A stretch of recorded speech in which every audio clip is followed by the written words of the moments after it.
అనుదిన బైబుల్ నిర్గమాకాండము 23వ అధ్యాయము. లేని వార్తను పుట్టింపకూడదు.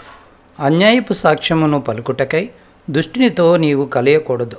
దుష్కార్యము జరిగించుటకై సమూహమును వెంబడించవద్దు. న్యాయమును త్రిప్పివేయుటకు సమూహంతో చేరి వేద్యములో సాక్ష్యము పలుకకూడదు. వేద్యమాడు వాడు బీదవాడైనను వాని ఎడ్ల పక్షపాతముగా నుండకూడదు. నీ శత్రువుని ఎద్దైనను గాడిదైనను తప్పిపోవుచుండగా అది నీ కనబడిన ఎడ్ల అగత్యముగా దాన్ని తోలుకొని వచ్చి వానికి అప్పగింపవలను. నీవు నీ పగవాని గాడిద బరువు క్రింద పడియుండుట చూచి దాని నుండి తప్పింపక యుందునని నీవు అనుకొనినను అగత్యముగా వానితో కలిసి దాన్ని విడిపింపవలను. దరిద్రుని వేద్యములో న్యాయము విడిచి తీర్పు తీర్చకూడదు. అబద్ధమునకు దూరముగా ఉండుము. నిరపరాధినైనను నీతిమంతునైనను చంపకూడదు. నేను దుష్టిని నిర్దోషినిగా ఎంచను. లంచము తీసుకొనకూడదు. లంచము దృష్టి గలవానికి గుడ్డితనము కలుగచేసి నీతిమంతుల మాటలకు అపార్థము చేయించును. పరదేశిని బాధింపకూడదు. పరదేశి మనస్సు ఎట్లుండునో మీరెరుగుదురు. మీరు ఐగుప్తు దేశములో పరదేశులై ఉంటిరి కదా. 6 సంవత్సరములు నీ భూమిని విత్తి దాని పంట కూర్చుకొనవలెను. 7వ సంవత్సరమున దానిని బీడు విడవలను.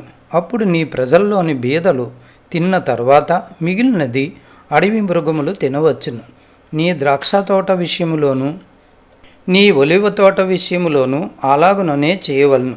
6 దినములు నీ పనులు చేసి నీ ఎద్దును నీ గాడిదయు నీ దాసి కుమారుడును పరదేశియు విశ్రమించినట్లు 7వ దినమున ఊరక ఉండవలెను. నేను మీతో చెప్పు వాటన్నిటినీ జాగ్రత్తగా గైగొనవలెను. వేరొక దేవుని పేరు ఉచ్చరింపకూడదు. అది నీ నోట నుండి రానియ తగదు. సంవత్సరమునకు 3 మారులు నాకు పండగ ఆచరింపవలను. పులియన రొట్టెల పండగ ఆచరింపవలెను. నేను నీకు ఆజ్ఞాపించినట్లు అబీబు నెలలో నీవు ఐగుప్తు దేశంలో నుండి బయలుదేరి వచ్చితివి కనుక ఆ నెలలో నియామక కాలమందు 7 దినములు పులియన రొట్టెలను తినవలను. నా సన్నిధిని ఎవడునూ వట్టి చేతులతో కనబడకూడదు. నీవు పొలములో విత్తిన నీ వ్యవసాయముల తొలి పంట యొక్క కోత పండుగను పొలములో నుండి నీ వ్యవసాయ ఫలములను నీవు కూర్చుకొనిన తరువాత సంవత్సరాంతమందు ఫల సంగ్రహపు పండుగను ఆచరింపవలెను. సంవత్సరమునకు 3 మారులు పురుషులందరూ ప్రభువైన యెహోవా సన్నిధిని కనబడవలెను. నా బలుల రక్తమును పులిసిన ద్రవ్యంతో అర్పింపకూడదు. నా పండగలో నర్పించిన క్రొవ్వు ఉదయం వరకు నిలవ ఉండకూడదు. నీ భూమి ప్రథమ ఫలములలో మొదటి వాటిని దేవుడైన యెహోవా మందిరమునకు తేవలను. మేకపిల్లను దాని తల్లి పాలతో ఉడకబెట్టకూడదు. ఇదిగో త్రోవలో నిన్ను కాపాడి నేను స్థిరపరిచిన చోటుకు నిన్ను రప్పించుటకు ఒక దూతను నీకు ముందుగా పంపుచున్నాను. ఆయన సన్నిధిని జాగ్రత్తగా నుండి ఆయన మాట వినవలెను. ఆయనకు కోపము రేపవద్దు. మీ అతిక్రమములను ఆయన పరిహరింపడు. నా నామము ఆయనకున్నది. అయితే నీవు ఆయన మాటను జాగ్రత్తగా విని నేను చెప్పినది యావత్తూ చేసిన యెడల నేను నీ శత్రువులకు శత్రువును నీ విరోధులకు విరోధునై ఉందును. ఎట్లనగా నా దూత నీకు ముందుగా వెళ్ళుచు అమోరీయులు, హిత్తీయులు, పెరిజ్జీయులు, కనానీయులు, హివ్వీయులు, యెబూసీయులను వారున్న చోటుకు నిన్ను రప్పించును. నేను వారిని సంహరించెదను. వారి దేవతలకు సాగిలపడకూడదు. వాటిని పూజింపకూడదు. వారి క్రియల వంటి క్రియలు చేయక వారిని తప్పక నిర్మూలన చేసి వారి విగ్రహములను బొత్తిగా పడగొట్టవలెను. నీ దేవుడైన యెహోవానే సేవింపవలెను. అప్పుడు ఆయన నీ ఆహారమును నీ పానమును దీవించును.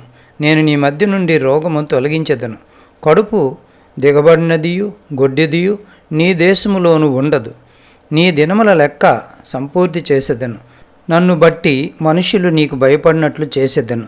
నీవు పోవు సర్వదేశములో వారిని ఓడగొట్టి నీ సమస్త శత్రువులు నీ ఎదుటి నుండి పారిపోవునట్లు చేసేదను. మరియు పెద్ద కందిరీగలను నీకు ముందుగా పంపించెదను. అవి నీ ఎదుటి నుండి హివ్వీయులను, కనానీయులను, హిత్తీయులను వెళ్ళగొట్టును. దేశము పాడై అడవి మృగములు నీకు విరోధముగా విస్తరింపకుండినట్లు వారిని 1 సంవత్సరములోనే నీ ఎదుటి నుండి వెళ్ళగొట్టను. నీవు అభివృద్ధి పొంది ఆ దేశమును స్వాధీనపరచుకొని వరకు క్రమక్రమముగా వారిని నీ ఎదుటి నుండి వెళ్ళగొట్టెదను. మరియు ఎర్ర సముద్రము నుండి ఫిలిస్తీయుల సముద్రం వరకును, అరణ్యము నుండి నది వరకును నీ పొలిమేరలను ఏర్పరచెదను. ఆ దేశ నివాసులను నీ చేతికి అప్పగించెదను. నీవు నీ ఎదుటి నుండి వారిని వెళ్ళగొట్టెదవు. నీవు వారితోనైనను వారి దేవతలతోనైనను నిబంధన చేసుకొనవద్దు. నీవు వారి దేవతలను సేవించిన ఎడల అది నీకు ఉరియగును కనుక వారు నీ చేత నాకు విరోధముగా పాపము చేయింపకుండునట్లు వారు నీ దేశములో నివసింపకూడదు.